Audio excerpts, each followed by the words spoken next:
உறுப்பினர்கள் எண்ணிக்கையில ஒவ்வொருத்தரையும் கெஞ்சி கெஞ்சி கூட்டு போய் தான் நாமினேஷனை தாக்கல் பண்ணாங்க அப்படின்ற மாதிரி அவங்களோட சைட்ல இருந்து நான் ஃபர்ஸ்ட் கேட்கிறப்ப சொல்லியிருந்தாங்க.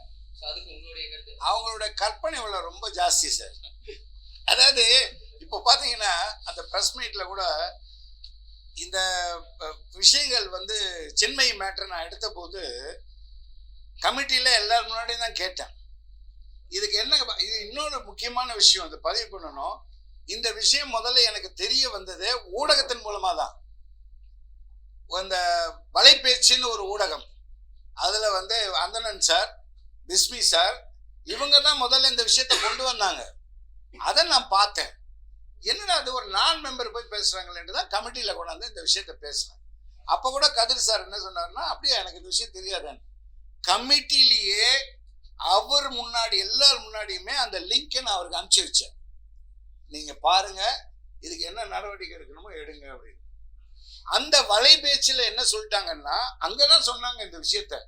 இவர் ஏன் அதை தடுக்காம விட்டாருன்னா, டைரக்டர் லோகேஷ் கனகராஜ் சாரும் கதிர் சாரும் ஃப்ரெண்டு, நண்பர்கள், அதனால அதை தடுக்காம விட்டாங்கன்னு அவங்க பேசினாங்க. இப்பவும் நீங்க எல்லாரும் போய் யூடியூப்ல அவங்க பேசுறதை எடுத்து பாருங்க. அதை தான் நான் எடுத்துன்னு வந்து கேட்டேன். அதை பார்க்குறேன்னாரு. அதுக்கப்புறம் போச்சு. மறுபடியும் ஊடகத்தின் மூலமாக தான் அந்த விஷயம் ஒரு முடிவுக்கு வந்தது. இந்த மாதிரி எதுலேயுமே ஒரு ஒரு ஒரு திட்டமிடல், உறுப்பினர்கள் நலன் சார்ந்து என்ன செய்யணும், உறுப்பினர்கள் வாழ்வாதாரத்துக்கு என்ன செய்யணும். சார் இப்போ சின்ன ஒரு விஷயம் கேள்வி கேட்குறேன் சார், இந்த இது மூலமா அவங்களை கேட்குறேன்.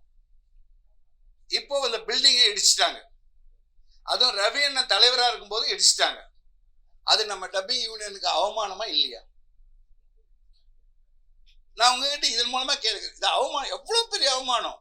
சிங்கம் மாதிரி இருந்த ஒரு மனுஷனுடைய தலைமையில ஒரு யூனியன் இயங்கும் போது அதை இடிக்கிறாங்க, அது அவமானம்.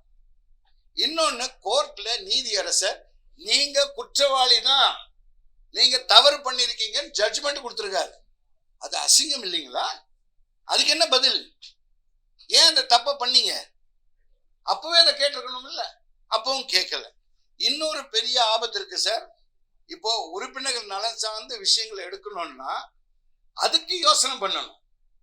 இப்போ ஏஐ டெக்னாலஜின்னு ஒன்று வருது சார், உங்க எல்லாருக்குமே தெரியும். எவ்வளோ படங்கள்ல அந்த வாய்ஸை கொண்டு வராங்க. இன் ஃபியூச்சர் ஒரு 3 வருஷம் 5 வருஷம் கூட வச்சுக்கோங்க. இந்த 5 வருஷத்துல ஏஐ டெக்னாலஜி வந்துச்சுன்னா டப்பிங் யூனியன்ல மெம்பரா இருக்கிற உறுப்பினர்களுடைய வாழ்க்கை என்ன ஆகுது? அவங்களுக்கு அடுத்த கட்டம் என்ன? இதே மாதிரிதான் நான் சின்னத்திரை நடிகர் சங்க தலைவராக இருக்கும்போது ஆதார் கார்டு வந்தது. அப்ப எல்லாரும் சொன்னாங்க ஆதார் கார்டு எல்லாம் அப்படிதான் பண்ணுவாங்க. அதுக்கு பின்னாடி எந்த அளவுக்கு ஒரு வீடியோ வரும்னு நினைச்சு ஃபர்ஸ்ட் எங்க சின்னத்திரை நடிகர் சங்கத்துல நான் தலைவராக இருக்கும்போது எல்லா உறுப்பினர்களுக்கும் ஆதார் கார்டு எடுக்க வச்சேன். இன்னைக்கு ஆதார் கார்டுடைய பயன் எந்த அளவுக்கு இருக்குன்னு உங்க எல்லாருக்கும் தெரியும். இதே தான் சார் நாளைக்கு ஏஐ டெக்னாலஜி. மெம்பர்ஸுக்கு என்ன வேலை? இப்ப பாத்தீங்கன்னா வேற சில பிரச்சனைகள் பெப்சில நடந்துட்டு இருக்கு. ஒவ்வொன்றா வெளியில போனா ஃபியூச்சர் என்ன ஆகும்? இந்த மெம்பர்ஸ் எங்க போவாங்க? அவங்க வாழ்வாதாரத்துக்கு என்ன பண்றது? இதெல்லாம் தானே சார் யோசிக்கணும். இன்னொன்னு, அவர் சதீஷ்ங்கிறவர் சொல்றாரு பிரஸ் மீட்ல, நாங்க வந்து கிரிக்கெட் டீம் ஆரம்பிச்சோம், நாங்க இவ்வளவு பேர் கொண்டு வந்தோம், ஒரு 4 பேர் வந்து அதனால குடிப்பழக்கத்தையும் நிறுத்திட்டாங்க. சார், கிரிக்கெட் மேட்ச்ன்றது நம்ம கலை உலகத்துல 25 வருஷமா நடந்துகிட்டு இருக்கு sir. Telugu dubbing artist, Tamil dubbing artist, சின்னத்திரை ஆர்டிஸ்ட், மியூசிஷியன், பாடகர்கள், இவங்க எல்லாருமே கலந்து ஆடுவாங்க.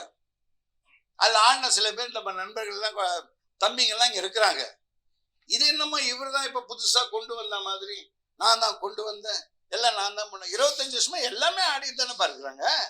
அப்பெல்லாம் நீ எங்க இருந்த?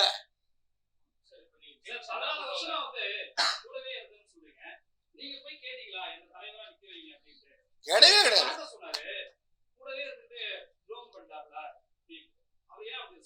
அது அவரை தான் கேட்கணும். வேணும்னா தலைவர் பதவி வேணும்ன்றதா என்கிட்ட கேட்டிருக்கலாம். எனக்கு இருந்தாரு, அவரு உபதலைவரா தானே இருந்தாரு, என்கிட்ட கேட்டிருக்கலாம். ஆனா அவரா பார்த்து முடிவெடுத்து போயிட்டாரு அப்படின்னு சொல்லியிருந்தாங்க. கரெக்ட். ஆனா ஹாஸ்பிட்டல் இருக்கும்போது என்ன தெரியுமா சொன்னாரு?